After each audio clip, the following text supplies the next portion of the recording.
जोहार, नमस्कार। Baba Saheb Ambedkar, doctor Bhimrao Baba Saheb Ambedkar, doctor Ambedkar, बहुत सारे नाम हैं जो नाम के रूप में हजारों साल तक इसलिए बाबा साहब की याद दिलाते रहेंगे कि बाबा साहब ने समाज के लिए, मुल्क के लिए और उनके लिए जो समाज में सबसे वंचित तबका है, समाज में बराबरी के स्थान पर लाने की संघर्ष किया। बाबा साहब डॉक्टर भीमराव अंबेडकर 1891 में आज के दिन ही जन्म लिए थे और उस समय जो परिस्थितियां थीं आज से बहुत ज़्यादा खराब थी। उन परिस्थितियों में रह करके उन्होंने अपने बूते पढ़ाई की और उस जमाने की अगर बात कहें तो उतना बड़ा एकेडमिक कोई नहीं था। जितनी सारी डिग्रियां उनके पास थीं शायद ही किसी और के पास होगा। मेरी जो जानकारी है वो जानकारी यही है। हमेशा वह उन लोगों के लिए जिनको इस समाज ने यह मानते हुए कि इनके बगैर हमारा समाज नहीं चलेगा, इतना ज़्यादा नीचे फेंक रखा था कि उनकी छाया से भी वो उस जमाने में छूत लग जाता था। और डॉक्टर भीमराव अंबेडकर ने पढ़ाई लिखाई करने के बाद इनके लिए हर स्तर पर, समाज के स्तर पर, सड़क से लेकर संसद तक, मंत्री बने तब से लेकर के संविधान निर्माण करने तक बराबरी का दर्जा खोजते रहे और खोजते हुए चले गए। वह जिम्मा आज और अन्य लोग संभाल रहे हैं। इसीलिए जो सबसे पिछड़ा, सबसे ज़्यादा वंचित, सबसे ज़्यादा दलित तबका है वहाँ और उन लोगों के बीच जिन्होंने सचमुच में डॉक्टर अंबेडकर को पढ़ा है, समझा है, उनके बीच आज भी वो जीवित हैं और आगे भी जीवित रहेंगे। इसलिए कहते हैं ना कि हजारों साल नरगिस अपनी बेनुरी पर रोती है, तब जाकर कहीं पैदा होता है चमन में दीदावर। ऐसे थे डॉक्टर भीमराव अंबेडकर। हम उनकी जयंती पर आज बात करेंगे, उनके कामों के बारे में, क्यों सैकड़ों साल बाद भी वो जिंदा रहेंगे, क्या कारण है। हमारे साथ बात करने के लिए हैं रंजन चौधरी जी हैं, जो सामाजिक कार्यकर्ता है। स्वागत है आपका। नमस्कार। डॉक्टर भीमराव अंबेडकर के बारे में समाज परिवर्तन युग दृष्टा के रूप में देखा जाए तो आप कैसे याद करेंगे उनको? जी, सबसे पहले मैं बाबा साहब भीमराव अंबेडकर को नमन करते हुए रांची दूरदर्शन को मैं आभार व्यक्त करता हूं कि आज इस विषय पर मुझे इस कार्यक्रम में आमंत्रित किया। जैसा कि सर आपने बताया कि बाबा साहब ने बहुत संघर्षों के बाद यह मुकाम पाया कि देश के सभी नागरिकों को बराबर का अधिकार दिलाने के लिए उन्होंने देश को एक संविधान के रूप में समर्पित किया है, जिसमें उन्होंने सभी तबके के लोगों को बराबरी का हक दिया। उनके संघर्षों के बारे में कहा जाए तो उस जमाने में बहुत भेदभाव, छुआछूत, ये सब होने के बावजूद उन्होंने जो पढ़ाई की, वैसी पढ़ाई, जो उन्होंने डिग्रियां हासिल की, वैसी डिग्रियां हमारे देश में क्या, विश्व में किसी भी व्यक्ति ने हासिल नहीं की। कोलंबिया यूनिवर्सिटी के सर्वे, 300 वर्षों के सर्वे का रिपोर्ट कहता है कि इन 300 वर्षों में सर्वश्रेष्ठ स्टूडेंट कोलंबिया यूनिवर्सिटी का बाबा साहब भीमराव अंबेडकर रहे हैं। उन्होंने इस बात को समझा कि शिक्षा ही हम सभी देशवासियों के अवनति और पिछड़ेपन का कारण है। इसलिए उन्होंने शिक्षा को सर्वप्रथम स्थान दिया और सबसे पहले अपने आप को शिक्षित करने के लिए हर तरह का संघर्ष किया। इस संघर्ष में जैसा कि हम लोग सभी जानते हैं कि उन्हें बहुत तरह का प्रताड़ना का सामना करना पड़ा, फिर भी उन्होंने अपनी पढ़ाई पूरी की और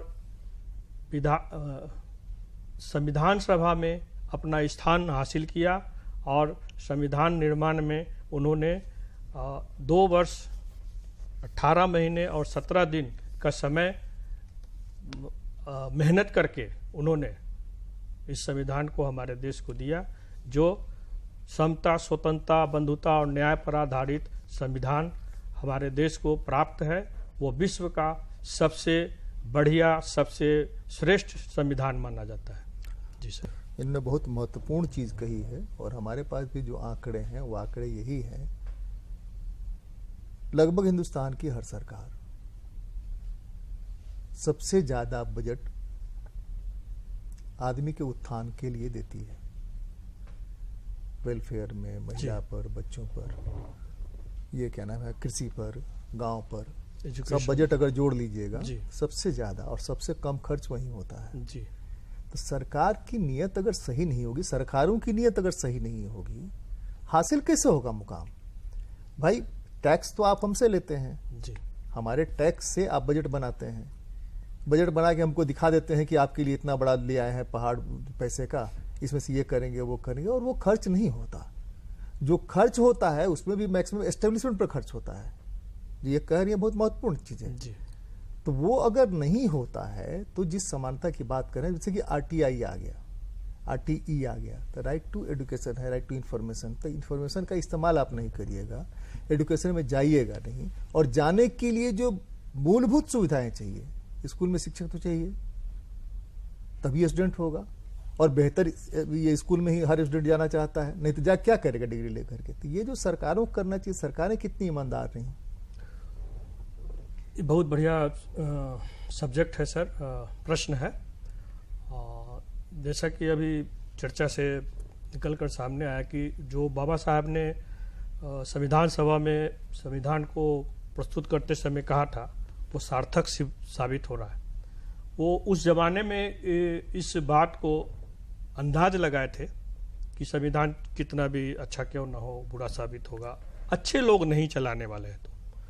तो जैसा अभी जो प्रश्न निकल कर आया सर आपके माध्यम से, तो यह साबित करता है कि सरकार पढ़ना के माध्यम से, हमारे माध्यम से नहीं आया जी, ये चर्चा के माध्यम से सर, चर्चा में जो निकल के आया उसमें सरकार के ऊपर में प्रश्न चिन्ह तो उठता है। सरकार चाहे तो कुछ भी कर सकती है, सरकार बहुत पावरफुल चीज होता है। एक उदाहरण हम देखेंगे, हमारे देश में एक समस्या थी, वो एलटीटी क्या समस्या था, जो श्रीलंका देश, बहुत छोटा सा देश है सर, उसमें आप देखे होंगे कि ये समस्या का समाधान करने के लिए जब सरकार ने ठान लिया कि इसको एकदम जड़ से समाप्त कर देंगे, तो उसको समाप्त करने के लिए मात्र 20 दिन का समय दिया गया और जंगल में ऐलान कर दिया गया कि जो लोग इस जघन्य अपराध को त्यागना चाहते हैं आ जाएं समाज के साथ, और नहीं तो मैं 21वां दिन सबको खत्म कर दूंगा। और उसने किया। 21वां दिन सारे एलटीटी नक्सलाइट खत्म हो गए उस देश से। पूरे विश्व के मानवाधिकार आयोग चिल्लाता रहा कि 20,000 लोगों की हत्या कर दी गई है, लेकिन उस देश ने कहा कि शासन मुझे करना है, मेरे देश को कैसे साफ करना है मुझे मालूम है, और मैं उसको साफ किया और ये पूरे विश्व ने देखा। तो मैं यह कहना चाहता हूं इस उदाहरण के माध्यम से कि सरकार बहुत पावरफुल चीज होती है। अपने देश की गंदगी को साफ करने के लिए उसको चुटकी भी नहीं लगेगा। नहीं पंकज जी, इसको थोड़ा सा हम लोग थोड़ा सा हिंसा की तरफ ये हो रहा है। जी जी, मैं सर मैं वो हिंसा नहीं कहना चाह रहा हूँ सर, मैं कहना नहीं चाह रहा हूँ कि हिंसा करें, मैं कहना चाह रहा हूँ कि वो चाहे तो समाप्त कर सकते हैं। सरकार की नीयत अगर अच्छी हो तो उसको लागू किया जा सकता है सर।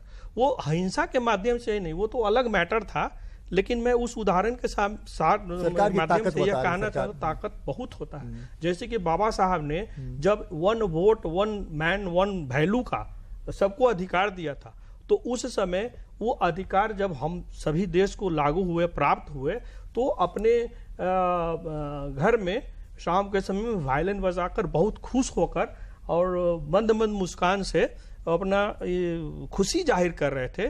तो उनके एक पीए थे नानक चंद रत्तू, तो उन्होंने ये सवाल किया कि बाबा साहब आज बहुत खुश नजर आ रहे हैं, क्यों? तब उन्होंने कहा था कि नानक, आज के बाद किसी भी रानी के पेट से राजा पैदा नहीं होगा। कोई भी देश का व्यक्ति राजा हो सकता है, इस देश का शासक हो सकता है। उस one vote one value, one man one vote one value के माध्यम से यह संदेश उन्होंने दिया कि ये सारी सत्ता जो है, ताकत जो है जनता के हाथ में, और देश जनता के लिए बना है और संविधान भी जनता के लिए बना है, और जो भी शासनकर्ता वहां जाएंगे वो जनता के लिए और हमारे देश की अच्छाई के लिए, उन्नति के लिए काम करेंगे। और यह संविधान से देश चलेगा, इसीलिए, और चलता भी है संविधान से देश। जितने भी कानून लागू होते हैं या संसद में कानून पास होते हैं या फिर इस संविधान में जो अमेंडमेंट किया जाता है, वो सभी चीजों का प्रावधान इसमें लिखा हुआ है कि अगर देश संकट में है, तो अगर देश संकट में है तो उस समय की सरकारें और संसद चाहे तो इसमें जरूरत के हिसाब से अमेंडमेंट कर सकते हैं, संशोधन कर सकते हैं। ये बहुत बड़ा एक पॉइंट बाबा साहब ने इसमें डाला था, जो विश्व के किसी भी देश के संविधान में यह नहीं है। जो जैसा प्रारूप प्रस्तुत किया गया वैसा उन लोगों को मान लिया गया, और हमारे इस संविधान में उस समय जब लागू हुआ था उससे पहले 2747 संशोधन हुए थे। मतलब कि इसको कितना बहुत मतलब कि मंथन करने के बाद इस संविधान को निकाला गया था। तो मैं ऐसा मानता हूं कि ये संविधान को पूर्णतः लागू करने में अब तक की सरकारें विफल रही है, इसीलिए इतने आजादी के 75 साल होने जा रहे हैं। क्यों विफल रही? विफल रही है इसलिए कि उनकी नीयत नहीं रही है। क्योंकि बाबा साहब जब संविधान, वो ये कि जैसे हम हर जयंती पर बाबा साहब को याद करते हैं, नमन करते हैं, जो नमन करते हैं, पूरा देश, पूरी सरकारें नमन करती हैं, उन सरकारों को संविधान के अनुरूप समानता में जहां असमानता दिख रही है, वहां जो कठोरता बरतनी चाहिए थी, जो आपने एक एग्जाम्पल दिया, वो कठोरता बरतने में क्या दिक्कत है, क्या परेशानी है? देखिए, जहां तक संविधान को पूर्णतः लागू करने की बात है, मैंने आज भी अगर पता चले कि हिंदुस्तान में छुआछूत है तो इससे शर्मनाक बात तो कुछ नहीं हो सकती। बिल्कुल सर। आज भी अगर यह पता चले कि सिर्फ इस जाति के होने की वजह से उसको बैठने की जगह नहीं मिली तो इससे शर्मनाक बात क्या होगी? 75 साल में हम क्या हासिल कर जी जी। उसमें ऐसा है सर कि अगर संविधान को पूर्णतः लागू करना है तो एक तो सरकार की अच्छी नीयत होनी चाहिए, और बाबा साहब ने एक जो संदेश दिया था उसमें सबसे पहला संदेश यही था कि शिक्षित बनो। तो शिक्षित बनने का मतलब यह नहीं हुआ कि स्कूल में क्या पढ़ाई हो रही है और क्या हमें पढ़ना चाहिए, डिग्रियां हासिल करना, वो शिक्षा नहीं, सामाजिक शिक्षा होना जरूरी है। जैसे कि अगर कोई बीमार पड़ता है तो ओझा गुनी के पास चला जाता है, ये अशिक्षा का कारण है। वो शिक्षा होना चाहिए कि हमें जो टेक्नोलॉजी है आज का उसके बारे में जानकारी होनी चाहिए कि हम जब बीमार पड़ेंगे तो हम मंदिर में या ओझा के पास ना जाके हमको कहाँ जाना चाहिए, वो ज्ञान होना चाहिए। वहां से होता तब बीमारी नहीं पड़ती। हाँ हाँ। भगवान हमको क्यों बीमार डालता? ये ऐसा अगर हो रहा है हमारे देश में तो इसे भी रोकने का काम सरकार का है। अगर सरकार को पता चलता है कि इस तरह का लोगों में भ्रांतियां पैदा हो रही है तो जो स्रोत है उस भ्रांतियां पैदा करने के लिए, उसको रोकने के लिए हमारे संविधान में प्रावधान भी है कि लोगों को साइंटिफिक टेम्परामेंट लोगों में उत्पन्न किया जाए। तो आर्टिकल 51 में वो है कि हम सभी देश के नागरिकों को, खास करके वैसे लोग जो इससे प्रॉफिट उठा चुके हैं, जैसे हम लोग पढ़े लिखे लोग हैं, तो हम पढ़े लिखे लोगों पर बाबा साहब ने यह जिम्मेदारी लगाई थी कि इन पढ़े लिखे लोगों का ये ड्यूटी बनता है कि बाकी लोग जो नहीं पढ़ पाए उनको पढ़ाने के लिए क्या क्या होना चाहिए सरकार के द्वारा, उस पर वो सरकार का ध्यान आकर्षित करे और समाज में जाकर लोगों को बताए कि तुम्हारे क्या क्या अधिकार है। शिक्षा की जहां तक की बात है कि शिक्षा के लिए सबसे पहला संघर्ष हमारे देश में ज्योतिबा फूले ने किया था, जिसे बाबा साहब ने अपना गुरु भी माना था। दोनों सावित्रीबाई फूले और बाबा साहब दोनों ने किया। तो सावित्रीबाई फूले ज्योतिबा फूले की पत्नी है, पता है, तो उन्होंने सबसे पहले शिक्षा के लिए पहले पत्नी को पढ़ाया और एक संदेश दिया पूरे देश में कि हमारे जो देश की जो कुरीतियां हैं कि महिलाओं को पढ़ने का अधिकार नहीं है और महिलाओं को पढ़ाना सरस्वती और पढ़ने का अधिकार नहीं है। हाँ, पढ़ने देना माने धर्म के विरुद्ध है, एक पाप कर रहा है। तो वो उस जमाने में जो स्थिति थी कि जब ज्योतिबा फूले अपनी पत्नी को पढ़ाया और उनको एक टीचर बनाया और वो जो पढ़ाने के लिए जाती थी तो उनके साथ तरह तरह के जो प्रताड़ना किया जाता था और उनके ऊपर में गोबर माटी गंदा फेंका जाता था, लेकिन वो उस संघर्ष को उसको संघर्ष की तरह लिया। वो एक समय बेचैन हो गई वो महिला सावित्रीबाई फूले, तो फूले साहब ने उनको ज्योतिबा फूले साहब ने बताया कि तुम इसको धैर्य के साथ करो। तब वो अपने एक बैग में दूसरी साड़ी लेकर जाती थी और वो सारी रास्ते में वो गंदा जो फेंका जाता था और स्कूल जाकर वो उसको बदल लेती थी और स्कूल में पढ़ाने के बाद जब लौटती थी तो फिर वो गंदा साड़ी पहन लेती थी और उसको पता था कि रास्ते में मुझे इस तरह का व्यवहार किया जाएगा। और उस संघर्ष का आज नतीजा है कि हमारे बीच में बहुत सारी महिलाएं राष्ट्रपति तक बन रही है, हेलीकॉप्टर फ्लाइट सब कुछ चला रही है। तो वो उनके संघर्ष का ये प्रोडक्ट है कि हम लोग के बीच में महिलाओं को यह शिक्षा देखने को मिल रहा है। और बाबा साहब ने अपने संविधान में महिलाओं को बहुत सारे अधिकार दिए हैं, पुरुषों से ज्यादा अधिकार बाबा साहब ने महिलाओं को दिए हैं। नौकरी का अधिकार, संपत्ति में जितना बच्चों का अधिकार है, लड़कों का अधिकार है, उतना ही महिलाओं का भी अधिकार होगा। नौकरी में आने के बाद उनके प्रसूति छुट्टी का प्रावधान उन्होंने रखा। बहुत सारे इतने सारे हैं अधिकार हैं कि आज की महिलाएं जो है पुरुषों से किसी मामले में कम नहीं है। जो उन्होंने समानता का व्यवहार समाज में प्रस्थापित करने के लिए जो समता का बात उन्होंने किया, तो हर क्षेत्र में और हर वर्ग के लोग बिना जात पात भेदभाव रंग और गरीब अमीर के भेद के बिना सब में समानता का भाव उत्पन्न हो, ऐसा उन्होंने संविधान को लिखा। जहाँ तक फिर शिक्षा पर हम आते हैं तो शिक्षा में जब हम लोग को एक आर्टिकल में उन्होंने स्पष्ट कहा है कि देश के सभी 6 वर्ष से लेके 16 वर्ष के बच्चों को, सभी इंसान को पढ़ने का अधिकार है, राइट टू एजुकेशन है। तो अगर हम आज भी देखते हैं कि हमारे देश में अशिक्षित हैं, तो इसमें कहीं न कहीं सरकार जिम्मेवार है। अगर हम किसी व्यक्ति को पढ़ने के लिए लगाते हैं, हम ये कह रहे हैं कि हमारे में ज्योतिबा फूले, हमारे में सावित्रीबाई फूले क्यों नहीं आ रही? हम तो ये कह रहे हैं ना भाई, सरकार तो जिम्मेवार है ही जी, हमने उनको भेजा, उन्होंने नहीं किया, लेकिन हम भी तो कम जिम्मेवार नहीं है हमारे सर। वो इसलिए है सर कि जिस समय लोकतंत्र नहीं था, जब हमारे पास संविधान नहीं था, उस समय के ये एक उदाहरण है कि हमारे बीच में जो संघर्ष करने वाले उसके बाद भी बहुत सारे भारत का संविधान बाबा साहब अम्बेडकर की बहुत बड़ी भूमिका रही बनाने में, और संविधान ही कहता है, जिस संविधान को हम मानते हैं कि हमारा बाइबिल है, कुरान है, गीता है, उसको अगर सचमुच में ईमानदार बनना चाहते हैं, ईमानदारी से लागू करना चाहते हैं और करना चाहिए, तभी हमारा देश सचमुच में बेहतर और विश्वगुरु हो सकेगा। आज की बहस में इतना ही। बाबा साहब को नमन करती हूँ। आप सबको बहुत बहुत धन्यवाद। नमस्कार। जोहार। MNT न्यूज नेटवर्क को सब्सक्राइब करें, लाइक और फॉलो करना ना भूलें। साथ ही बेल आइकॉन दबाकर जन जागृति की मुहिम में जुड़े रहें।